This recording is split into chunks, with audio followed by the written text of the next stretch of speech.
இச்சையோடு ஜெபம் பண்ணுறேன், இச்சை இல்லாமல் ஜெபம் பண்ணுறேன், எப்படி கண்டுபிடிக்கிறது?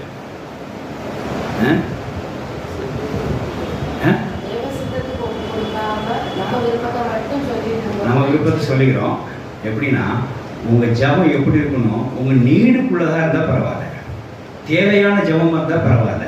ஏன்னா தேவைக்குரிய ஜெபமாக இருந்தால், தேவைக்கு மேலே ஜெபிக்கலாம் என்னது இச்சைன்னு அர்த்தம். உங்கள் தேவைக்கு ஜெபிக்க கத்த சொல்லுற ஆபத்து காலத்தை என்ன நோக்கி கூப்பிடு, நான் உன்னை விடுவிப்பேன். தேவைக்கு தானே கூப்பிடுறீங்க, கத்த உங்களை எப்படி வச்சுருவான். அதிகாலை என் தேவை கண்டடைவான். இதெல்லாம் உங்களுக்கு தேவை, தேவனுடைய துணை அன்னைக்கு ஃபுல்லாக தேவை. நீங்கள் அதிகாலை ஜெபம் பண்ணுற ரைட்டு. ஆனால் இச்சித்து ஜெபம் பண்ணுற அர்த்தம் என்ன அப்படின்னா, உங்கள் தேவைக்கு மேலே, அதுதான் லஸ்ட்ன்றது. என்ன, உங்கள் தேவைக்கு மேலே ஜெபம் பண்ணுறது தான். இப்போது உதாரணம் சொல்லுவாங்க, சாப்பாடு இல்லை, எனக்கு சாப்பாடு தாருன்னு சொல்லி ஜெபம் பண்ணலாம், ரைட்டா? டாக்டர் சித்தமானார், நம்ம சிஸ்டர் சொன்ன மாதிரி